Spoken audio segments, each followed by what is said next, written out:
Olá meninas da Pedagogia 3, professor Ronaldo, né? Vamos hoje ver e falar para vocês sobre tecnologia, né?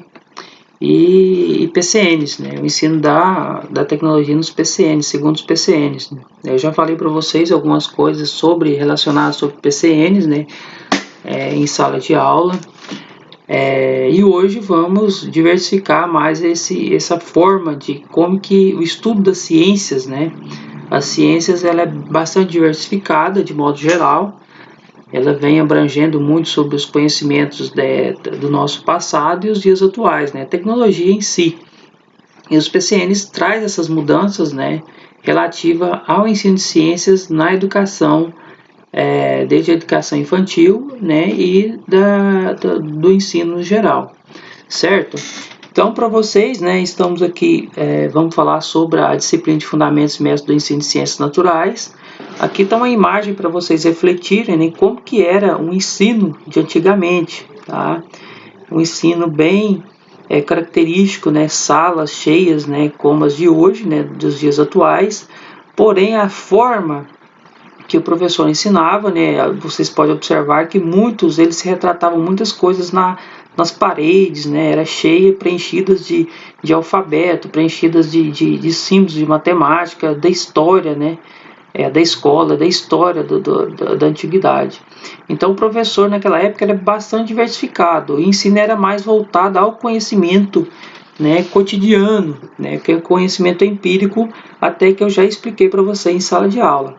E hoje essa realidade já mudou bastante, né? Aqui temos uma carteira com todos os alunos com laptop, ao qual o professor está ensinando ali o ensino já projetado em lousa, né? Já com os recursos tecnológicos em mãos, né? Computador já projetando tudo aquilo que o aluno está vendo em laptop, né? Já para não tirar a atenção dele, ou seja, se ele parar de olhar aqui, a mesma tela vai estar aqui, tá? Certo? Vamos lá então? Então, ciências naturais e tecnologia segundo os PCNs, ela vai tratar da relação, né? Relação e interação entre desenvolvimento histórico, né? O que é essa relação e interação? A gente já vimos anteriormente que o conhecimento histórico em relação à educação, né? Quando eu expliquei para vocês, ela tem a ver com aquele conhecimento empírico, né, conhecimento cotidiano, como falado em sala de aula. E as ciências não é tão diferente. As ciências, ela vem do conhecimento histórico, né, desse desenvolvimento, né, ou seja, aquilo que aconteceu no passado serve de exemplo, né, para nós hoje no futuro, certo? E essa relação entre o desenvolvimento histórico traz também as dimensões do conhecimento. Que dimensões são essas? Para o mundo tecnológico. O mundo tecnológico é aquilo que a gente vivencia hoje, né? Hoje estamos vivendo no mundo tecnológico, onde todo mundo tem seu celular, seus laptops, né? Sua informatização, né? A questão da pandemia hoje, que fez todo mundo ficar em casa, está garantindo mais esse acesso ao mundo tecnológico. E essas dimensões trazem também vários ramos da ciência, da matemática, geometria, histologia, embriologia, e outras disciplinas, né? Essas dimensões significam o quê? Antigamente nós tínhamos só os conhecimentos básicos, né? Matemática, português, né? E ciências. Antigamente eram estudos sociais, na verdade, né? Que estudava a ciência de forma mais ampla, né? Hoje nós temos as matérias, né, bem diversificadas, bem modificadas.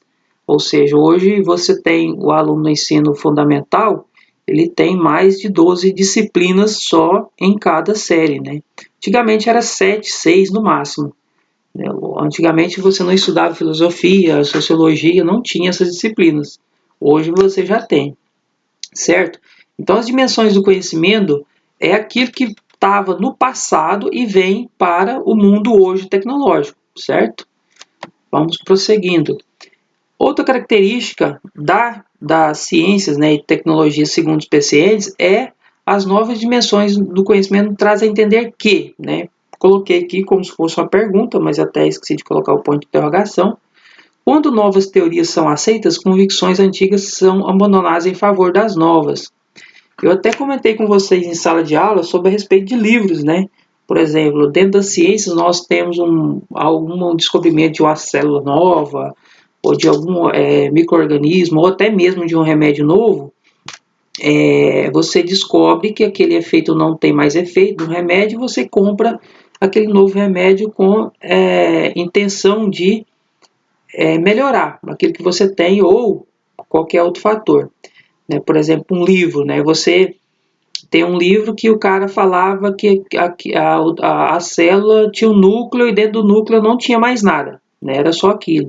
Hoje não. Hoje você tem um livro que fala que existe um núcleo, dentro do núcleo tem vários componentes, nitrogênios, fósforo, que fazem funcionamento do organismo. Então, ou seja, aquela teoria passada já foi abandonada, tá? Por quê? Em favor das novas devido à tecnologia, né? Ou seja, a descoberta de novos modelos, certo? Novos fatos são descritos, novos termos e conceitos serão aceitos. Novos fatos são descritos, a cada momento surge um fato novo, tá? Então esse fato novo, ele pode ser, ou o termo, ele pode ser descrito e amanhã ele pode ser não ser aceito mais, ou seja, ele pode ser fundamentado não como uma inverdade, mas como um fato de uma história que aconteceu no passado que não tem validade para os dias atuais. Serão mais ou menos isso que vocês teriam que pensar. Há sempre um novo aspecto da natureza sendo criado. Por exemplo, para vocês da pedagogia que não tem um conhecimento técnico do que é natureza, por exemplo, o pessoal da biologia já tem, né? Para vocês da pedagogia, vocês olhando para essa mata no fundo da faculdade, vocês vão ver que ela é exuberante, é uma mata totalmente intocável, tal, e bonita, né? Para o pessoal da biologia, né, se eles forem lá em loco ver, nossa, essa mata está toda degradada, essa mata está toda danificada. Aqui tem assoreação, aqui tem degradação, aqui o homem já havia aqui cortou algumas árvores, né? Então, ou seja, isso é o aspecto da natureza sendo criado. Para muitas pessoas que não têm o conhecimento técnico dentro das ciências, ela é bonita, ela é exuberante, e para muitos não, né? Para quem tem o conhecimento técnico, ela não ela está toda danificada. Então há sempre um novo aspecto da natureza sendo criado, porque para umas pessoas ela cria da forma que ela quer, tá bom? E para outras ela vivencia aquilo que não é verdade, ok? Então, qual que é o dever das ciências, né? Tá uma perguntinha básica aqui para vocês. Então, vamos lá ver qual que é o dever das ciências. Buscar compreender a natureza, dominar a natureza? Beleza. Todo momento o ser humano está tentando compreender a natureza, né? Por exemplo, será que vai chover amanhã? Será que vai ter sol? Né? Qual que é a previsão do tempo? O próprio nome diz, né? Previsão. Então, a todo momento o homem está tentando compreender a natureza, o homem, o ser humano, né? Desvendar o mistério do ser humano, as doenças e tudo mais. E também dominar a natureza. O que é essa dominação? Né? Você tentar descobrir a que momento e a que hora que vai chover seria dominar a natureza. Né? Então esse é um aspecto muito grande das ciências, né? A ciência ela faz isso, ela tenta compreender a natureza de forma abrangente, de forma dinamizada, a fazer com que o homem, né, tenha mais dinâmica dentro do seu ambiente. Então, se vai chover muito amanhã, eu não vou poder plantar, colocar meu trator numa roça para plantar, porque o trator vai atolar. Então, eu vou esperar amanhã, que não vai, depois da manhã, que não vai chover, vai dar sol. Então, essa seria o papel das ciências. Não só isso, né? Eu vou pontuar mais umas coisas para vocês. Outro papel do dever das ciências é gerar representação do mundo moderno. O que é essa representação? O mundo moderno traz várias formas de aprendizado, né? Aquilo que a gente está tendo, tecnologia, representação. Representação seria um modelo de coisas maravilhosas que tem ao nosso entorno, mas que, na verdade, às vezes tem algumas falhas, tá? Então, a ciência ela está fazendo isso a todo momento.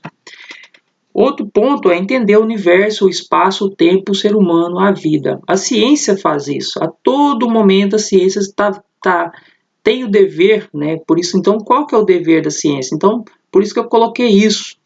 Entender o universo, o espaço, o tempo, o ser humano, a vida.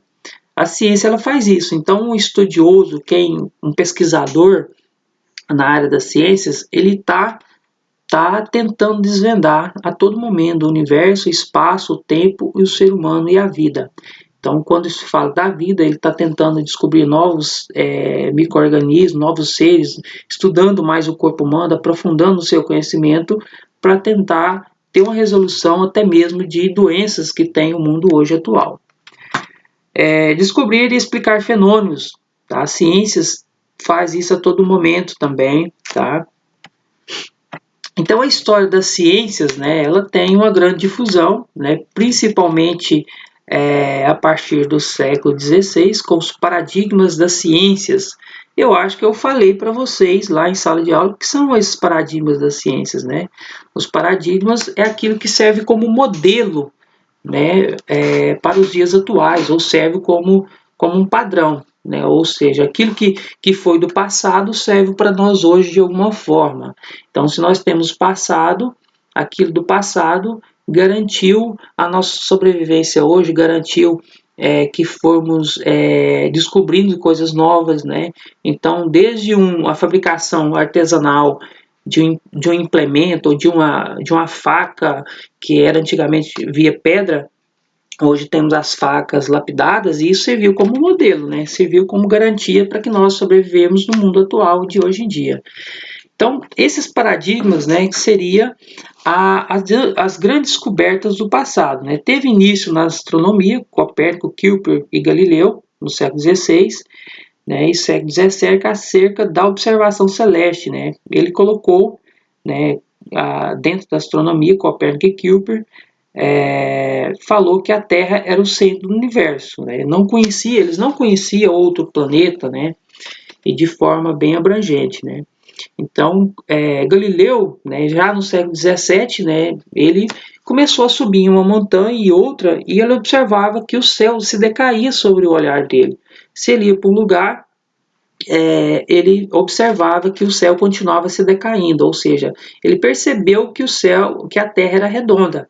Né? A igreja, naquela época, falava que se qualquer ser humano, né, adentrasse ao mar, ele morreria, ele iria por um abismo. Né? A Terra era como se fosse um tabuleiro, uma tábua, e que se alguém adentrasse ao mar, cairia no inferno, porque a Terra era um disco plano. E para ele não, ele já teve uma concepção maior sobre esse universo, sobre esse dinamismo, que a Terra era redonda, certo? Isso aqui gera um marco histórico, né, da astronomia em relação ao descobrimento do universo, né, dessa dominação da história das ciências. Né, começa a ter difusão a partir daí, ok? Já mais tarde, né, mecânica formulada por Newton, modelo matemático. Então, a matemática que nós temos hoje, né, é relacionada ao descobrimento de várias fórmulas, né, de várias, né, até mesmo da mecânica do carro que a gente tem hoje. Né. Então, isso aí já muito bem proveitoso. Na química, teoria da combustão pelo oxigênio, Lavoisier, século XVIII.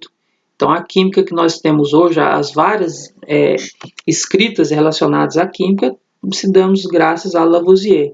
Lavoisier também, mais na frente, aponta várias coisas relacionadas ao descobrimento da química, né? Várias citações. Liu, Geologia, século XIX, teoria acerca da crosta terrestre.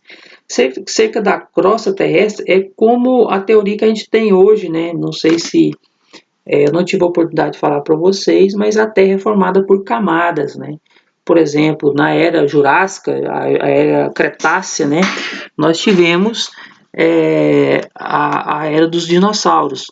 Então, houve uma extinção em massa e os dinossauros foram dizimados. Então, se dizimou toda a população e depois foi formando outro tipo de vegetação e foi formando outra camada.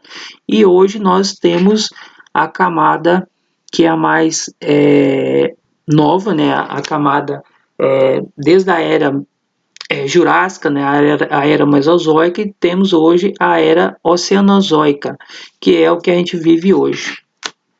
Depois, em outra oportunidade, a gente pode falar mais, aprofundar mais sobre isso. Darwin, né, teoria da unificada, né, conhecimentos botânicos, zoologia, paleontologia. Isso já, a paleontologia, por exemplo, é uma disciplina bem nova, né, em cerca de outras disciplinas que a gente tem atualmente. Chamada teoria da evolução, da seleção natural. Darwin, né, é o pai da botânica também, aqui não está no slide, mas é o pai da botânica. Botânica, ele trabalha com plantas, né, especificamente plantas, não tem outra. Então, Darwin, né, ele garantiu para as ciências, né, uma diversidade muito grande de observação em relação à evolução dos animais, a evolução das plantas, a evolução do homem, a questão da predação natural, a predação, né, da árvore genealógica, né, e tudo mais, certo? Então a ciência ela tem esse papel, tá? Então aí você tem os paradigmas fundamentadores das ciências modernas, né? Os paradigmas são os modelos, como eu falei para vocês anteriormente, os modelos do passado, os modelos das ciências anteriores, que trouxeram mudanças mais cedo ou mais tarde na sociedade, né? A sociedade hoje ela traz várias mudanças, né? Então você tem a tecnologia que trouxe a mudança catastrófica em relação ao nível de conhecimento. Aquilo que você fala hoje, descreve hoje, em fração de segundo, se você quiser, o mundo está sabendo, né? É interessante isso. Então, um século com intenso processo de criação científica, inigualável a tempos anteriores, né? Esse século que eu estou citando aqui, eu não coloquei, mas é o século XX, né? E também o século XIX. O século XIX também teve intensa transformação no nosso mundo, tá? Descobrimento, tá ok? Então a ciência e a tecnologia estreiam como marco histórico, né? Por que marco histórico? Marco de descobrimento da tecnologia, a ciência, né, em si, ela garante essa prevalência, descobrimento, né? E tudo isso garante a qualidade que nós temos hoje, em termos de tecnologia e tudo mais. Debates e controvérsias, paradigmas, ciências modernas, tudo isso é influenciado pelas ciências. Mudança de paradigmas, ou seja, mudança de conceito, né? Ou seja, um conceito, uma teoria que hoje ela foi esquecida, ela não é esquecida ou contada anteriormente, ou hoje talvez ela não vala, né? Não tem valor para a sociedade no mundo atual. Resoluções no âmbito das ciências que alcançaram mais cedo ou mais tarde o patamar. O que essas resoluções das ciências? Muitas coisas que foram descritas no passado, hoje ela chega a um patamar que não tem valor, né? Então, por exemplo, e tem coisas que também foram descritas no passado que hoje elas estão sendo observadas e aceitas, porque se não tinha prova que aquilo seria uma coisa boa para a sociedade, ou não se acreditava naquele conceito, ou naquela predestinação daquele descrição, tá bom? Formulações de diferentes teorias científicas associadas a aspectos do seu momento histórico, né? As formulações e teorias são as escritas, né, em relação a aqueles escritores, né? Tem mais que eu vou pontuar para vocês em relação a Newton, a Copérnico, ao Galileu, né? Também em relação às ciências, tá ok?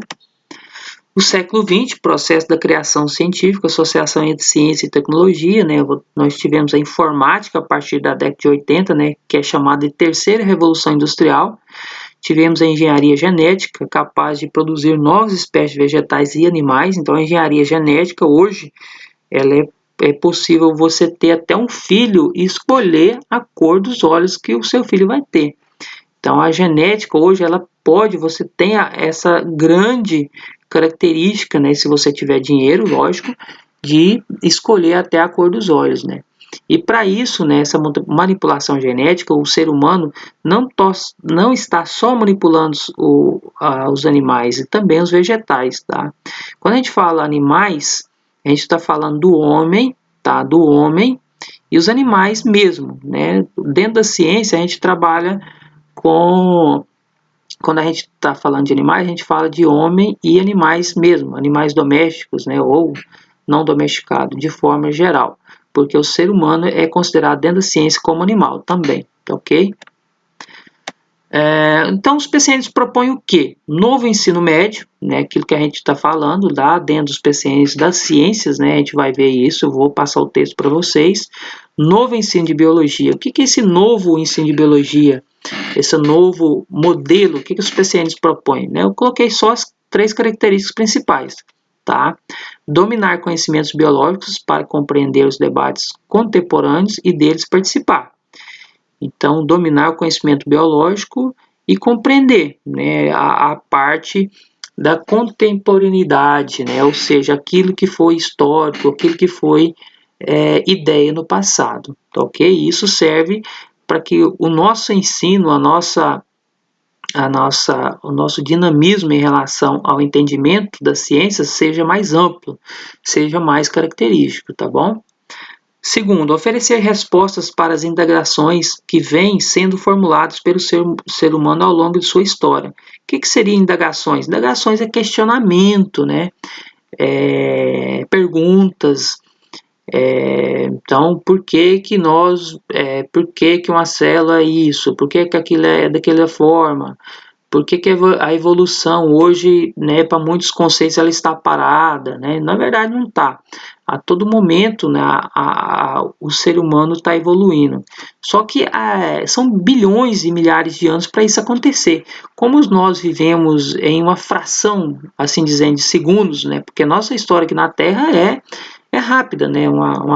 A média do ser humano é 70 anos. Então, para que isso ocorra de forma mais né, a parte da evolução são milhões de anos para que ocorra uma ação mais prolongada. Então a gente não tem o poder de ver essa evolução, né? A gente tem conceito, tem histórico, tem formulações, tem descrição dos nossos antepassados. Então a partir daí que a gente tem que ver a parte histórica, né? E aí a gente tem as respostas desse mundo anterior. Terceiro, oferecer uma maneira de enfrentar as questões com o sentido prático que a humanidade tem colocado. Então, de que forma? Com respeito à saúde, à produção de alimentos e à produção tecnológica. Então, oferecer de maneira geral um sentido prático, né? Então, o que acontece hoje? Você tem que ter respeito à saúde em relação a tudo, né? Ou seja, você vai produzir um alimento, você tem que produzir com amor, com garantia que aquele alimento se chega à mesa sua com qualidade. A produção de alimentos, né, e tecnológica é fundamental. Sem alimentos, sem as pessoas que fazem essa plantação, né, no meio rural, não teríamos esse alimento que a gente tem hoje, não teríamos vida. Tá? A tecnologia também associada à produção, ao homem do campo, a questão geral, tá ok? Isso é só um resumo da nossa aula de hoje, ok? Bons estudos e até mais.